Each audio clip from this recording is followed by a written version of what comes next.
Assalamualaikum guys, welcome back. Kita masih lagi terkesan dengan berita berkenaan dengan pemergian 3 student UiTM Dungun minggu lepas.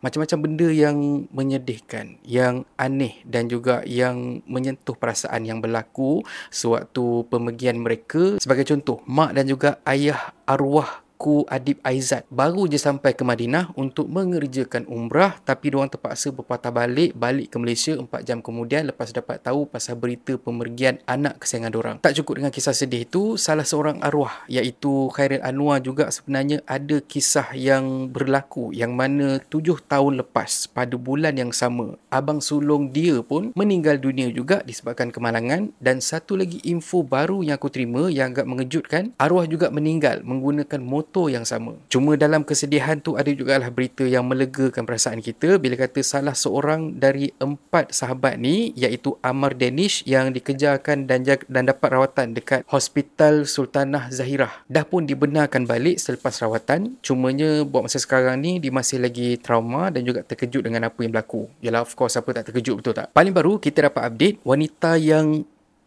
keempat-empat pelajar ni telah pun dihadapkan ke mahkamah Magistrate Dungun atas tuduhan dia berdepan dengan 3 pertuduhan ikut Seksyen 302 yang mana setiap pertuduhan ni dibacakan berasingan oleh hakim. Mengikut pertuduhan, Sus didakwa melakukan dengan menyebabkan terhadap Muhammad Akmal Mat Tukirin 25, Ko Adib Aizat Ko Azmi 20 dan Khairil Anwar Jamaluddin 20. Sus didakwa melakukan kesalahan tu dekat jalan pantai berhadapan UiTM dekat sini Dungun lah jam 7.35 malam 9 Oktober lalu. Bukan pukul 8 lah, pukul 7.35. So kiranya bila kata dah disiasat dekat bawah 302 ni, maksudnya wanita ni memang takkan keluar dari lokap langsung sampailah kita dapat keputusan, dan dia berdepan dengan sama ada hukuman gantung, penjara maksimum 40 tahun dan sebatan tak kurang dari 12 kali. Kes ni bakal disebut balik pada 17 November ni, yang mana wanita tersebut yang dikenali sebagai Norizan Ismail akan dihantar ke Hospital Permai Johor Bahru untuk menjalani pemeriksaan mental. Dan aku tengok dekat ruangan komen ramai juga yang sebenarnya persoalkan kenapa kalau kata pemandu Melayu je terus masuk 302, tapi kalau kata pemandu mabuk sebagai contoh, diorang akan disiasat dekat seksyen yang lagi ringan. Pening pula kepala sebab kalau kata pihak berkuasa charge ataupun siasat kes-kes macam ni dekat seksyen 302, ada pula netizen yang duk persoalkan kenapa pula tiba-tiba makin berat 302, kenapa bukan yang ringan punya.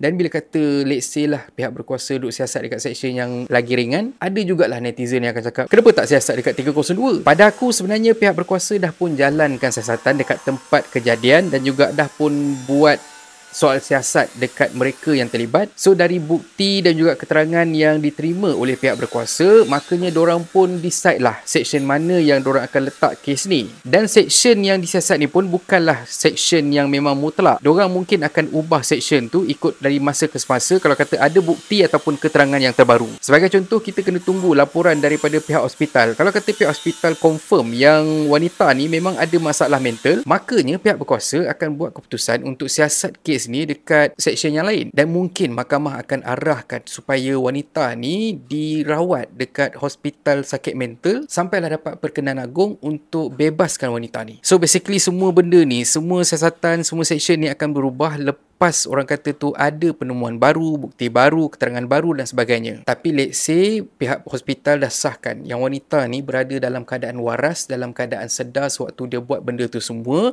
makanya seksyen 302 ni akan solid. So hukuman pun akan dijatuhkan berdasarkan seksyen ni. Pada aku, kita tak payahlah kita nak komplain ke, kita nak persoalkan itu ini benda semua, sedangkan kita mungkin tak tahu level ataupun degree kes tu sampai ke tahap mana. Setiap kes dia ada motif dan juga perjalanan yang berbeza sebenarnya. Tapi jangan salah faham, aku pun setuju juga kalau kata pemandu yang mereng, yang MABOK ni, kalau kata menyebabkan kematian, diorang disiasat dekat bawah seksyen 302. Sebab apa? Sebab minum air bodoh tu ialah pilihan kita sendiri. Maksudnya kita sedar yang kita buat keputusan yang salah dan akibatkan seseorang tu kehilangan nyawa. Sebagai contoh. Cumanya untuk aku rasa macam korang setujulah bila kata kita pukul rata untuk setiap kes. Dia kalau macam kata kita orang Melayu duk salahkan ataupun kita duk persoalkan kenapa kaum lain tu dapat treatment yang berbeza, dan kaum lain pun sebenarnya diorang persoalkan kenapa kaum Melayu dapat treatment yang berbeza. Padahal kalau kata kita tengok masing-masing sama je.